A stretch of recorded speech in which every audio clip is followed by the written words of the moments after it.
It tells me of one moving heart can feel my deepest woe. Who really sorrow bears a part that none can bear below. Sing, oh, how I love Jesus, oh, how I love Jesus, oh, how I love Jesus, because He first loved me.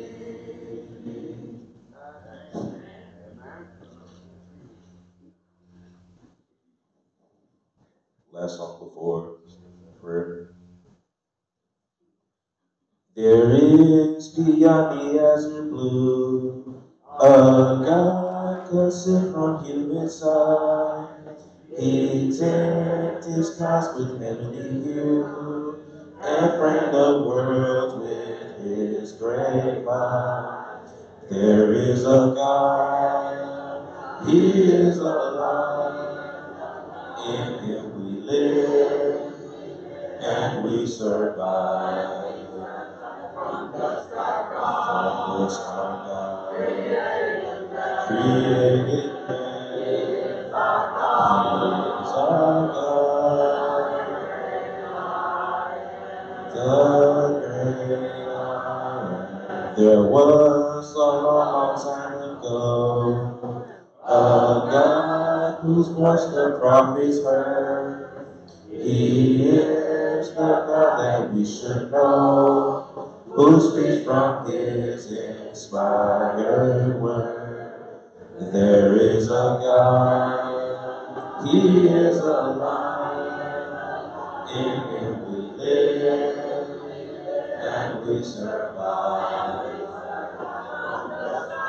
From dust our God created man. He is our God, the great I am. Secure is like a mortal mind. God holds the germ within His hand. The wind may search, they cannot find. For God alone does understand. There is a God, He is alive. In Him we live and we survive. From the start God created man. He is our God, the great I am.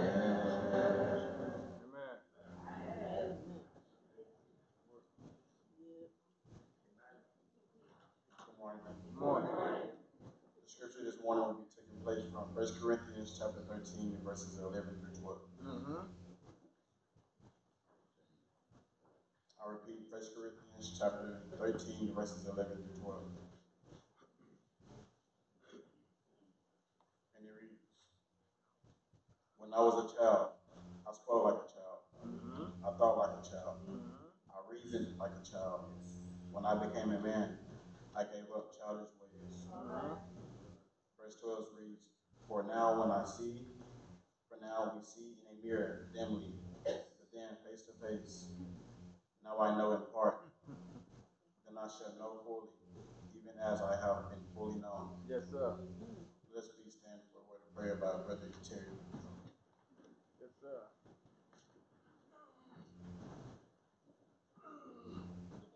Good morning. Share by His word of prayer. Dear Heavenly Father, we thank you for everything that you have given us. Thank you for waking us up this morning. Thank you for the ones that made it to church, and we pray for the ones that on their way to church, that they have safe travels here. And we just pray for everything, just everything that you have done, gave us, and just for loving us. And we pray for Brother Harris that he preaches this message to his full potential. something out of it. Yes. Using it everyday life. Yes. In Jesus' name, amen. Amen.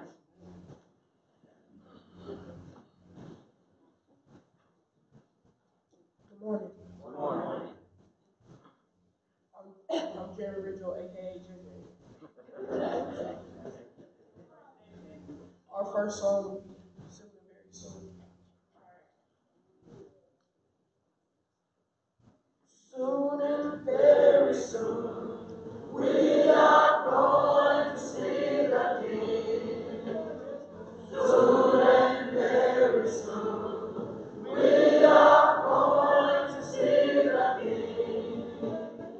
Soon and very soon, we are going to see the King. While singing hallelujah, hallelujah, we're going to see the King. No more crying there. We are going to see the King. No more crying there. We are going to see the King. No more crying there. We are going to see the King. While singing hallelujah, hallelujah, we're going to see the King. No more dying there. We are going to see the King. No more dying there. We are going to see the King. No more dying there. We are going to see the King. While singing hallelujah, hallelujah, we're going to see the King. Oh, my fault. I didn't know there was an extra verse. All right. It's all right. My bad.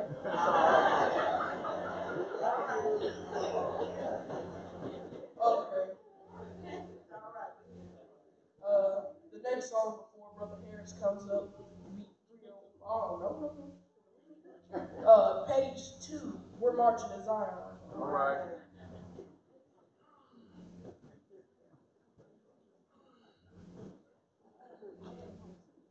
And that's We're marching to Zion. Come we that love the Lord, and let our joy be known. Join in a song with sweet accord. Join in a song with sweet accord. And thus surround the throne, and thus surround the throne. We're marching to Zion, beautiful, beautiful.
back to something again. Then.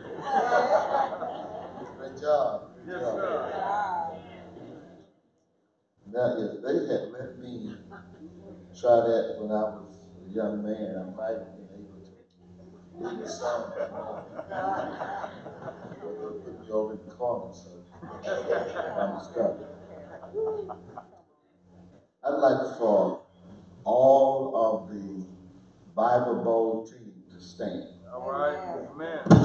All the Bible Bowl team to stand. And I know it was more than a team than that.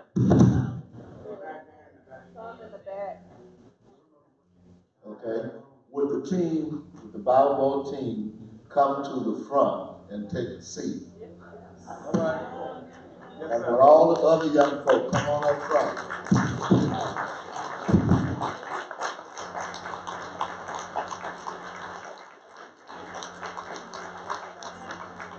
Come on up, all the young folk. If you feel young, come on up front.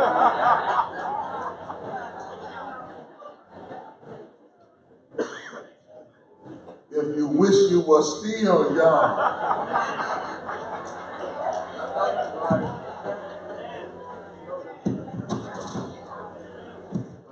something's not going on right here. I can hear a lot of stuff going on. Is that it? Okay, maybe that was it. Okay. Robert has created a tradition of asking the youth on this Sunday to come toward the front. Well, I wouldn't take this shit to come and check me out.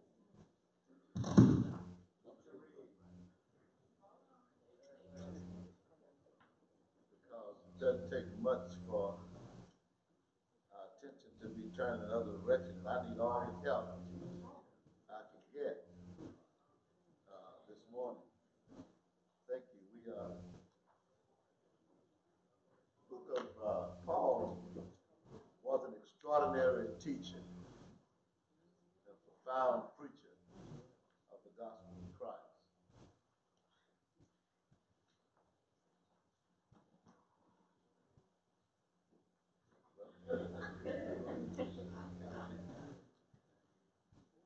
He was a profound teacher of the gospel of Christ, but he had a fascination for all groups of people. And he had a lesson to each and every one. The 13th chapter of Corinthians, 1 Corinthians, is going to be the focal text from which we will draw applications for the time that we spend together today. And I'm calling it When I Was Young, when I was a child, before my grown-up days. Grown-up days can be misunderstood when you're youth. In fact, it can be misunderstood when you get grown up. All right. We can be acting like children when we're grandparents.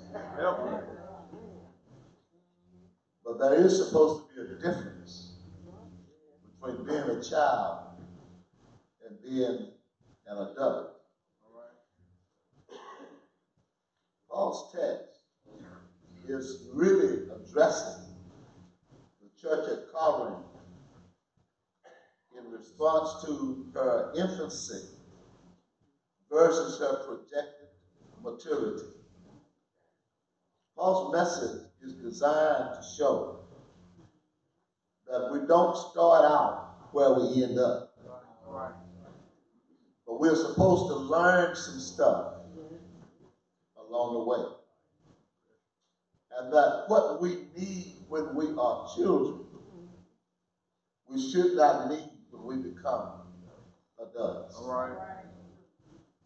And what we dream of when we are children may no longer be a dream when we get to be adults. All right. Have you ever been sitting around thinking about all the stuff you're going to do when you get grown and on your own? All right. and how you're not going to be like your mom and dad, and your grandma and grandpa when you get up on your own. How you going to treat everybody like they want to be treated.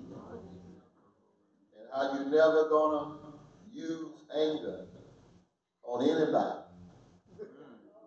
And how you're going to have enough money to get all the stuff you want. And give your children everything they want. And you're not going to make them suffer for the stuff you suffer for. You know, that's a dream world.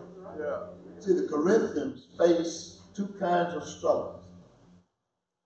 They face the struggles that come from their own immaturity. They face the struggles that come from a hostile world around them. If they listen to the world around them, they were going to get messed up by the false ideas that that world was projecting. Because Corinth was a bad place. It was a messed up place. It was a place filled with all kinds of evil and immorality. There were centers in Corinth that were XXX rated. And it wasn't a good place to be. That's right. There were even religious centers that you would need to give your ID to get into. And so Corinth was a tough place. On the other side of that, there was a church in Corinth that had a whole different set of values. What I want to tell you today is there are more than one set of values. And we don't always know how to make those choices as children. So we need help along the way. What God gave the church at Corinth to help them, He gave them Paul, and He gave them special gifts to help them along the way. Special knowledge, special faith, miracles to deal with situations that humans could not ordinarily deal with. And he's calling this your growing up time. Your time of getting to be mature, where you don't need certain things. See, what happens is when you grow up, stuff you needed as a baby, you don't need as a teenager. And stuff you need as a teenager, you should need as an adult. Because the progress of maturity makes you more and more responsible for yourself, so that you can handle some things on your own. But because of our society, it's hard to know which one of these sections we fit into. You have courts where children are going and pleading with the judge to divorce them from their parents. So they can do whatever they want to do on their own. Can you imagine a child saying, I don't want anybody to tell me what to do, and I'm going to make it happen because I'm going to get the law to say I don't have to listen to nobody. That I can be on my own and do what I want to do. And then I pick whoever I want to be my guardian and be in charge of me. And in that set of situations, there's a fantasy world that's coming out of that. And ideals are coming across the land.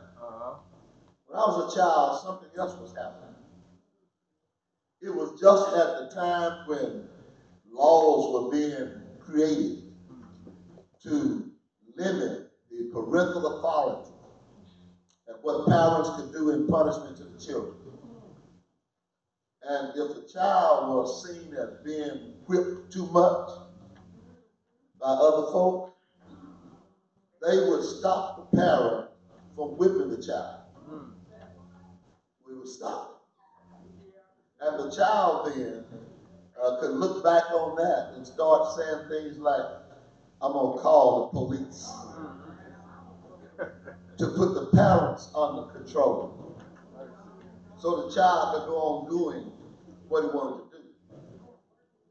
Now, it might have looked good to me as a child. Yeah. But when I became a parent, All right. it didn't look good at all. That's right.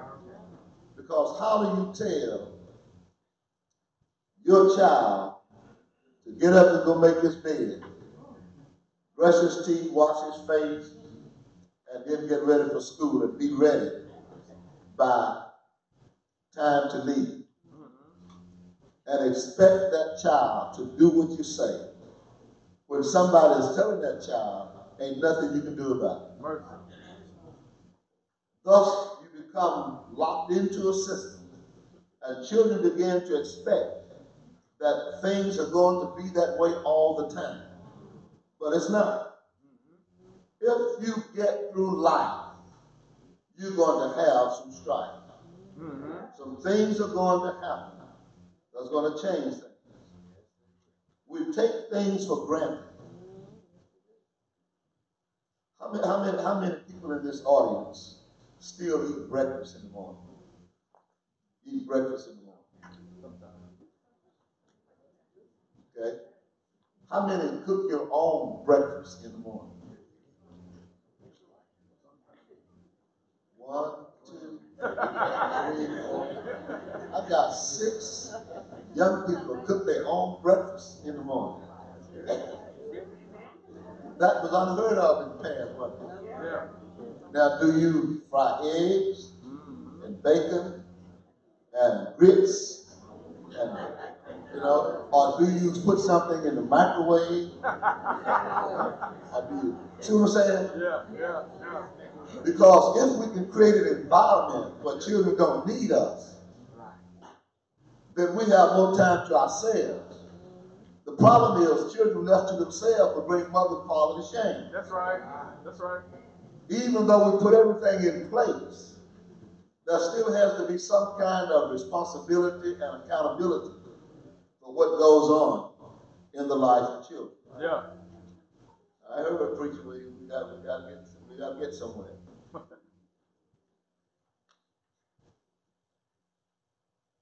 You come in from school,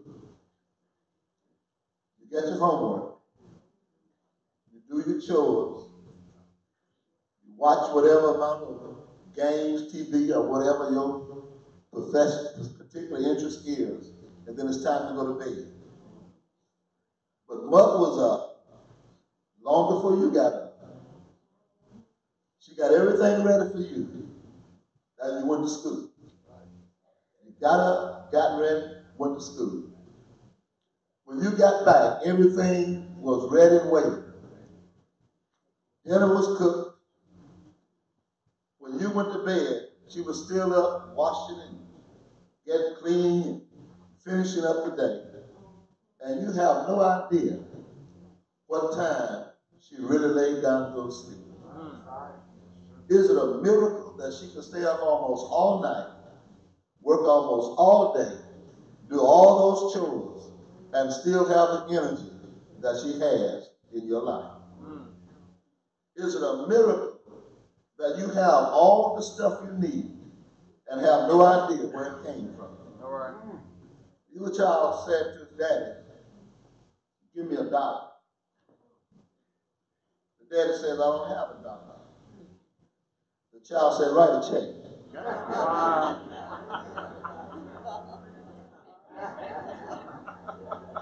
He didn't have an idea where the dollar comes from. Wow. Because society is writing checks, and he thinks all you got to do is write a check. But the time comes when he will be the father or the mother, and the answer to that question will become more obvious. Yeah. In this context, the Corinthians were relying on spiritual gifts to get them through the day. Right. Paul is saying children rely on people around them and things around them. They rely on systems in place for them. They rely on powers beyond them. to navigate them through the process of growing up. They wouldn't make it on their own. And so they rely on those things, even though they don't understand how they work internally. Yeah. They rely on, they know they're there, they're counting on them, but they think they're going to always be there. When I get grown and gone, I'll always be able to go back home to get stuff I don't want to get for myself. Mercy.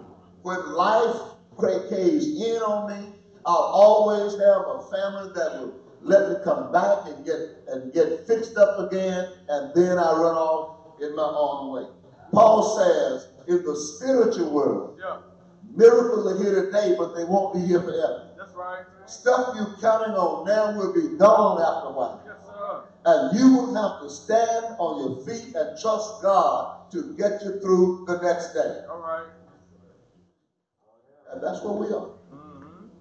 In fact, that's where you are. Doesn't matter whether you're getting ready to go to college, some things are going to change.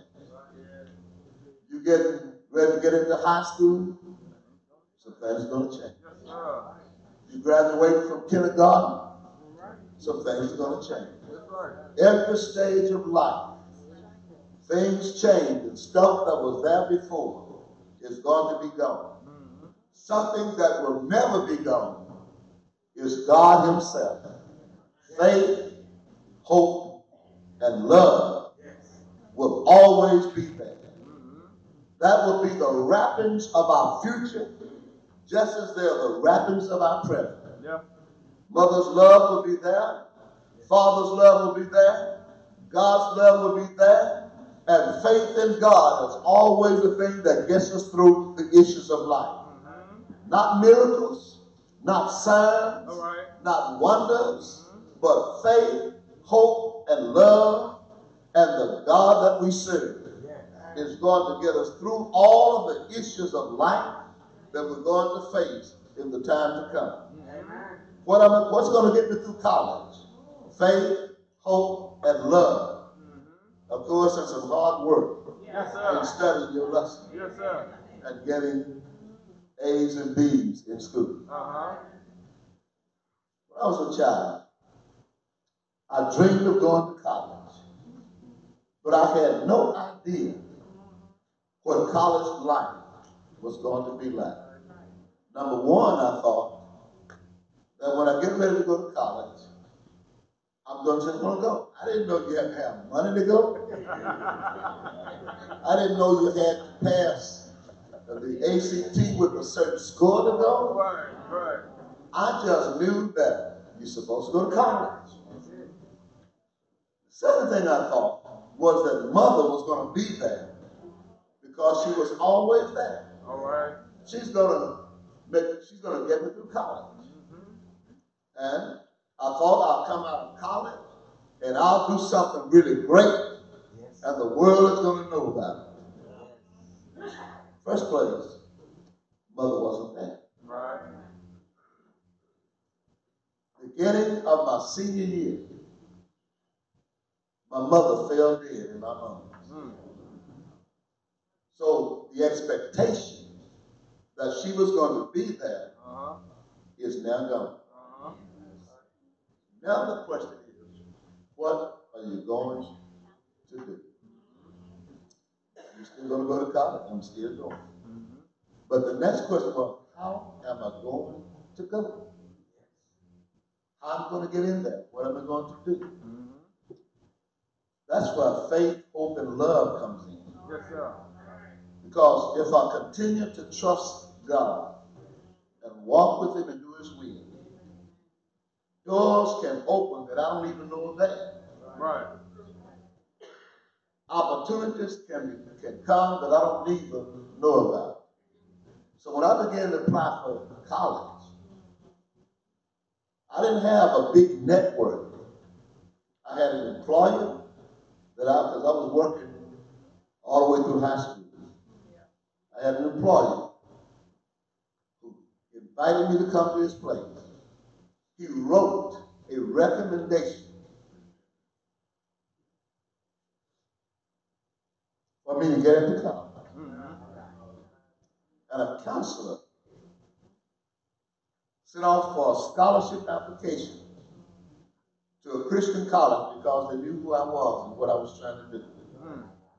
I got into college, I got the scholarship, but I didn't have mother to get me through. All right. Paul says there are some things in your life that won't be there tomorrow, but there are things in your life that will always be there. All right. God will be there. Yes, sir. Faith will be there. Yes, sir. Hope will be there. Uh-huh. Love will be there. Yeah. And when you walk in faith, you also walk in hope. Yeah.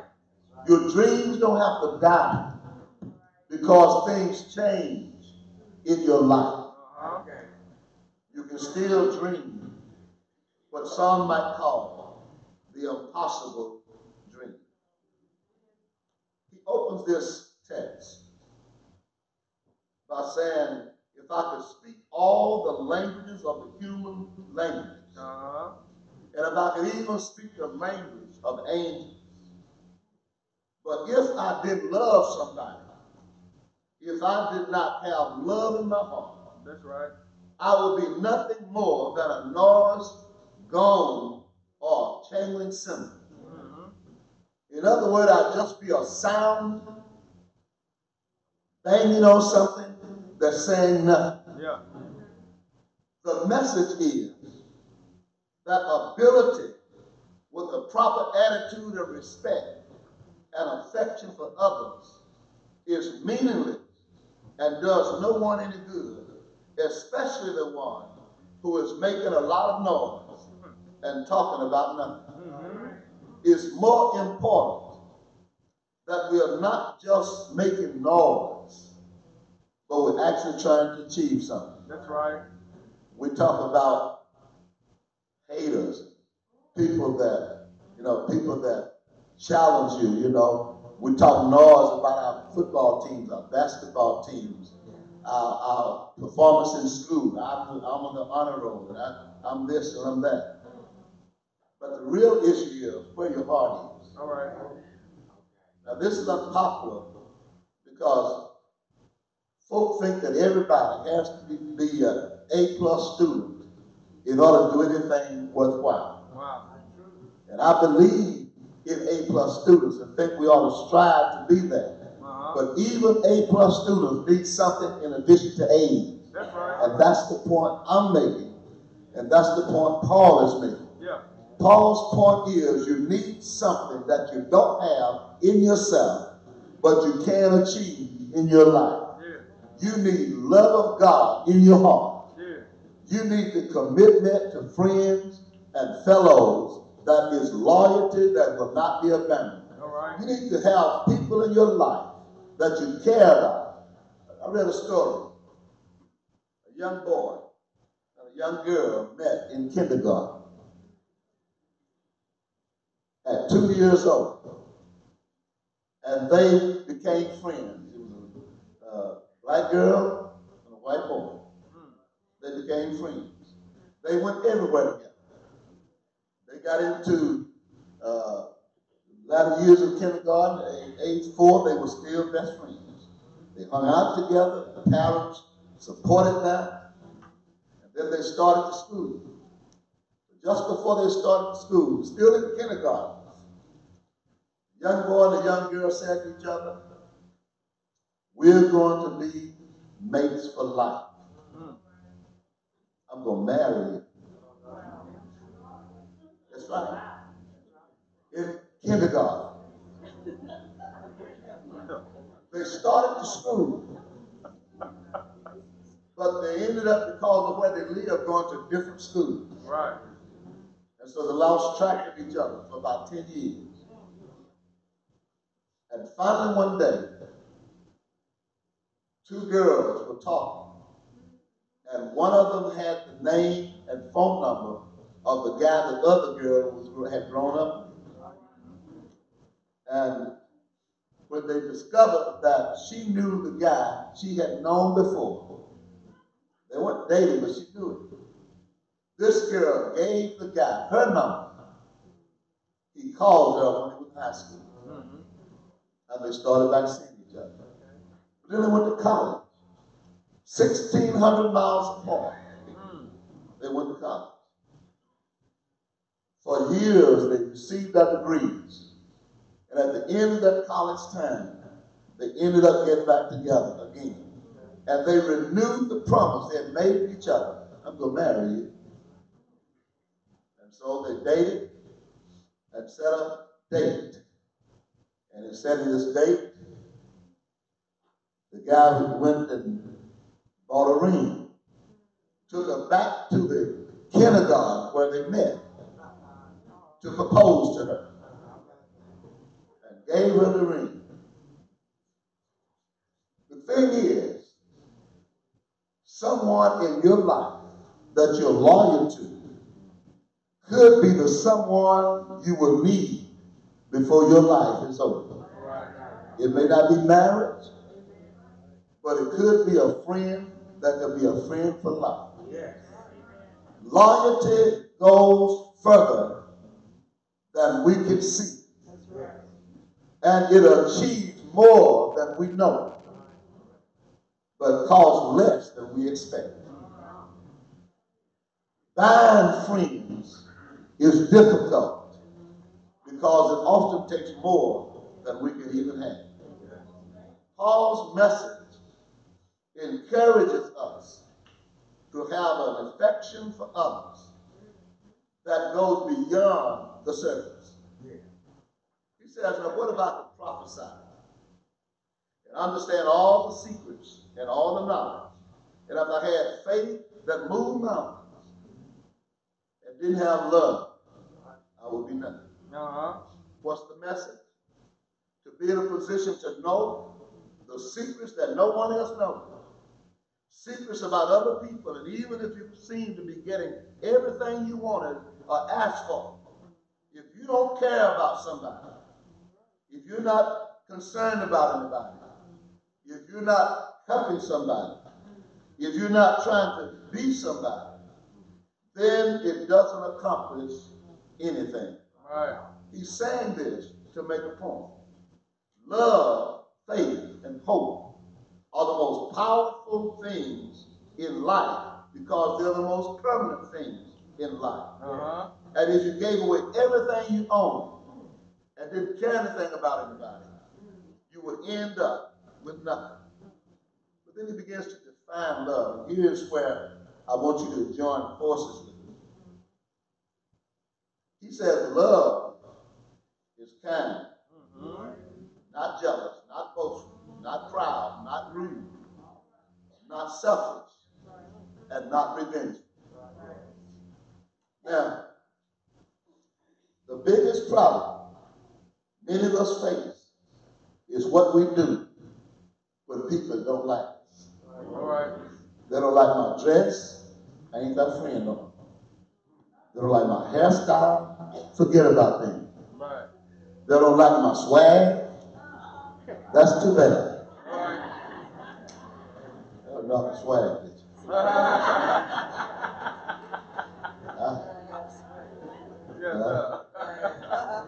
No, they didn't like my rap.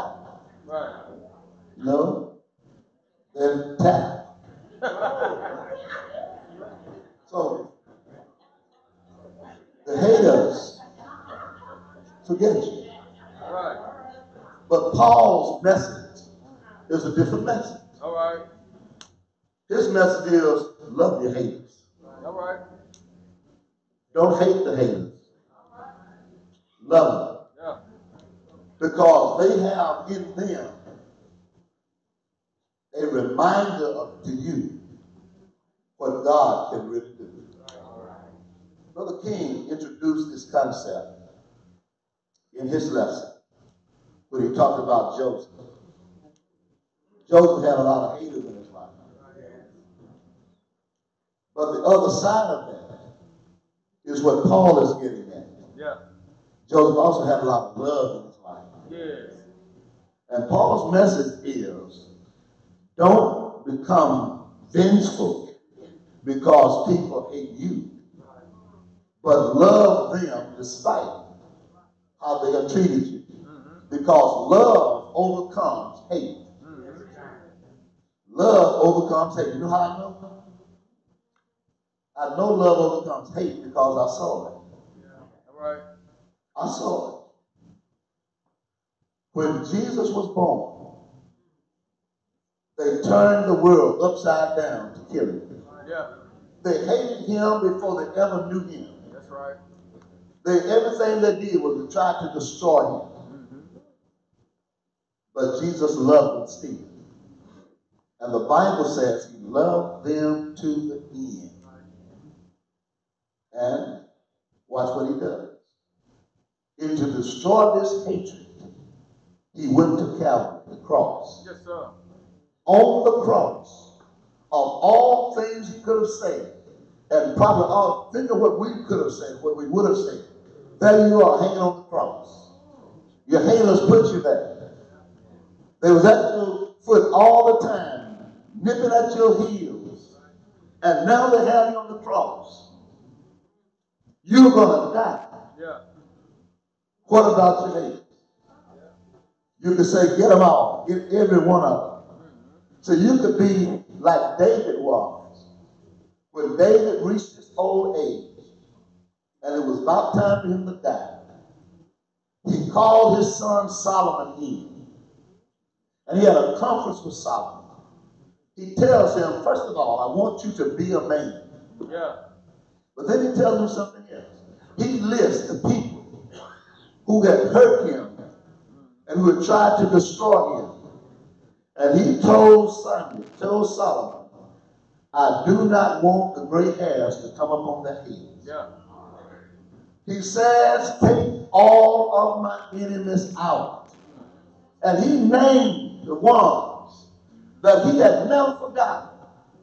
David, you let them go through life. You become king. You served all of these years. And now you're about to die, and you're still worried about people that hated on you. And he says to Solomon, take them out. Don't let them live. Don't let them die a natural death. But Joseph had a different attitude. That's right. His brothers didn't like it. His father was upset with it. His family thought he was something wrong with it. Pharaoh, Potiphar, took him and made a slave out of him. His wife, Potiphar's wife, accused him of something he didn't do. Yeah. The inmates that were in prison with him didn't treat him right. They promised something they didn't do. Right. But he did not turn his back on a single one of them. That's right. And then, when he got out of all of that, and he told the dream of Pharaoh, and Pharaoh put him in a high position, his word could have wiped all of the people out that were haters on him. It could have destroyed them. But they could never dream that he was going to get. That's right. So did you understand? You don't know what you're going to be in life right now. You don't know how far you're going to rise. You don't know whether you're going to achieve everything you seek to achieve or not. But the fact of the matter is, you can go higher than you ever dreamed of going. That's right. And it doesn't always have to be just on your own ability. It's the favor brings you something that ability can never get you. That's right. And especially when that favor is the favor of God. Yeah. So he became the prime minister of Egypt, which gave him power, and he used that power to bring peace and not to get revenge. But watch the second thing that he does. God gives him a wife who has a position as Pharaoh's daughter, which gives him access to all of the benefits of the land of Egypt. The third thing happens is that the wife gives him a son by the name of Manasseh, and gives him another son by the name of Ephraim. Each one of those sons' name tells you that God has brought peace to his heart and comfort to his soul. Yeah. I'm saying that God brought him things that took away the pain.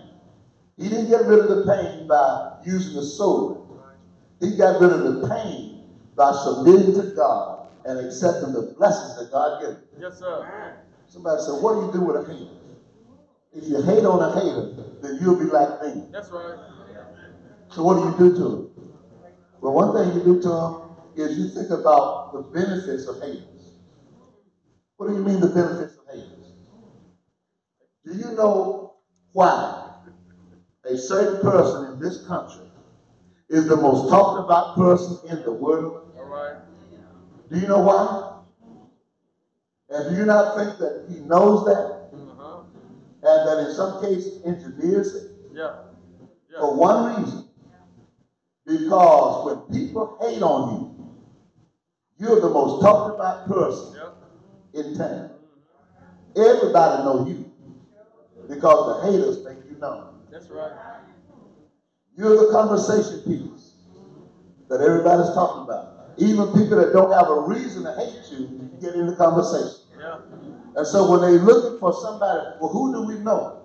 The person they know more than anybody else is the one that everybody's hating on.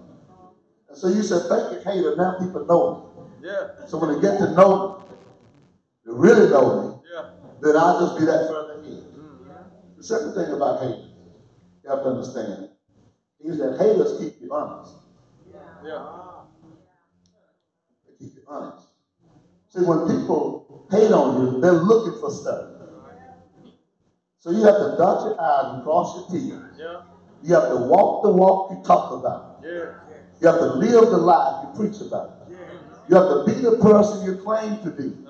Because they're looking for evidence that that's a phony. Yeah. And all the phonies that we're seeing rise up in the society today, the haters are looking for them, scouting for them, and when they find them, they're waiting for a moment to expose them. Yeah. Haters help you stay honest. Because you know I gotta walk right, I gotta talk right, I gotta live it. I gotta get my lesson because, you know, if I pass this test and I really didn't get it on my own, I got it from somebody else, they're gonna tell I cheated. And so I gotta do my own study. Yeah. I gotta stay in school because what I want is a place, the kind of job that you can't get without the degrees that I'm looking for. Haters help me stay honest because it helps you to realize that I am a spectacle for others to watch. I live in a glass house and other people can see what's going on in my life. Yeah. And haters give you a little advantage because you always know you're being watched. You see, other folk can hide behind the corners, can hide and get overlooked, and do stuff that won't come out later, but come out in the watch. But when you have haters, you know you got to walk right. Somebody says, I don't care about my hate, I'm going to still do my devilment. Well, see, the haters love that. You got to give them more time. What does God want you to do with a hater? God wants you to love him. Love your enemies. Be good to those that despitefully use you. Yeah. And notice what God says.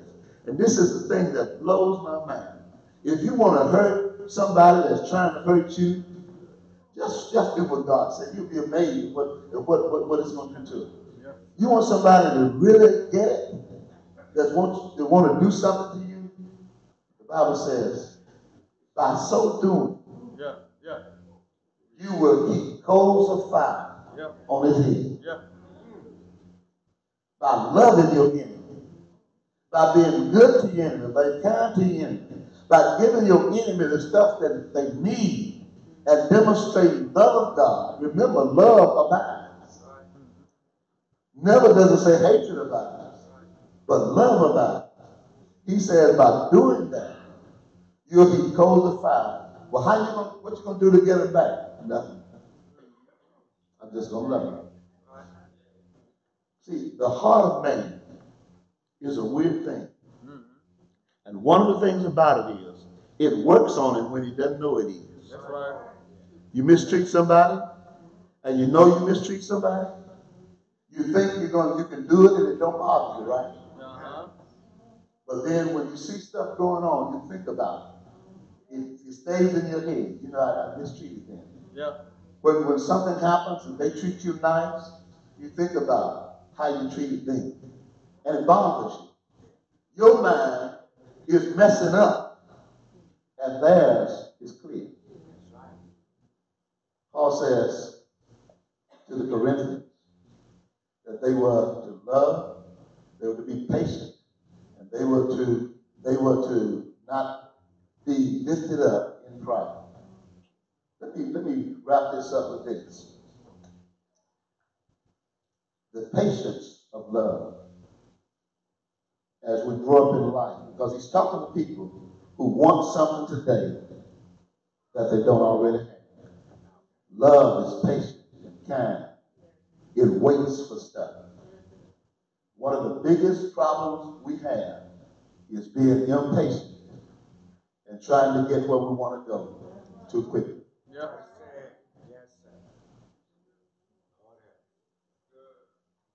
A young man got upset with his parents. He decided that I'm going to leave. But he had nowhere to go. He always lived with his parents, never had to worry about where he's going to stay, never paid the car note, never paid the house note, never paid the utility bill, never bought groceries. And now he's talking about leaving and getting on his own. And so he went into his room, got an iPad, and started listing what it would take for him to get out on his own. He checked on an apartment, he put in the price of the apartment. Checked on utilities, put in the price of the utilities. And made this list of what it takes for him to move out on his own and be his own person. Nobody tells me what to do. I don't have to get up when nobody says. I don't have to live what anybody says. I can do what I want to do. And he got through making that list, and he added it up. And when he added it up, he never said anything else to his parents. That list ended up in the garbage can. And that was last Thursday.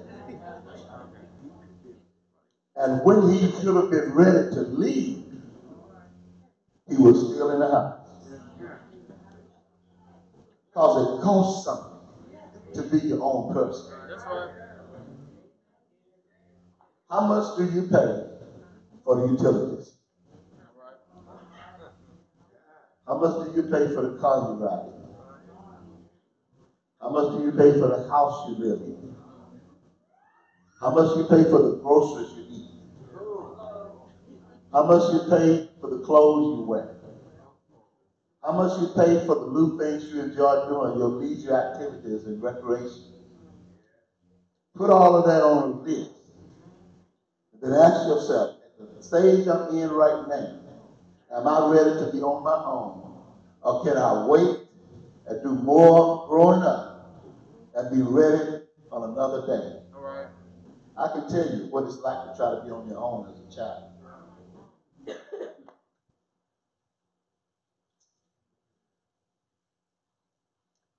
When I was ninth grade,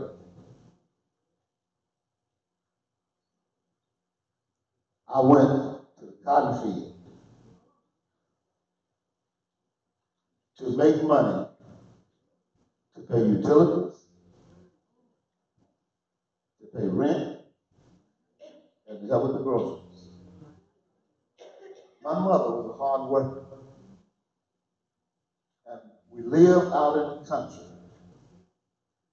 and we had this field, and the sun got really hot day after day. And my father had died some years before, and we were still trying to live and work that place. One day my mother was out in the field working, and something happened, and she fell. They got her and brought her out of the field, took her to the doctor, and my mother had a heart attack. Mercy. It so weakened her system that she couldn't work anymore. From that day forward, she was close to the house and constantly in the care of the doctors And the family took turns staying close so she could have somebody to look after her. As my brothers and sisters got older and left to go on their own, I became more and more responsible for helping make sure things went through. I had one job to pay rent, and all I made on that job went to the rent. I had another job to pay utilities and other bills, and I would get a very little amount to do some stuff for myself. And I wasn't even trying to get grown. All right. But I was already having to live like a man. And it was a hard way to go. Yes, sir. I worked during the school year, 40 hours a week, and sometimes 60. Because we weren't making the kind of money we make now. That's right. So it took a lot more hours. My point is, take time to get to where you're trying to go. Grow up one day at a time, 1 week at a time, 1 year at a time. Yeah. Don't throw away everything you get today, because some of it you're going to need tomorrow. If you got a job, be responsible. Set something aside for the days ahead, because the systems you got in place now will not always be there. That's right. The people that's helping you now That's right. will not always be there. That's right. Paul says the miracles won't be there, the signs won't be there, but the only thing that will be there is faith, hope, and love. Yeah. And sometimes all a family has left is love, faith, and hope. Yeah. But if we use what God gives us today, we can prepare for tomorrow. That's right.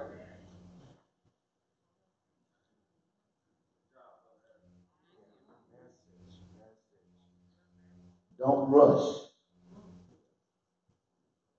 but go forward with commitment. Use what God gives you and watch what God will do in your life. Yeah. And God can make it work out.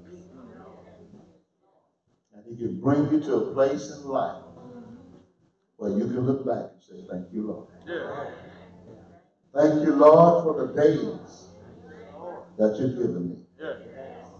Thank you, Lord, for watching over me when I didn't know where I was going. Uh-huh.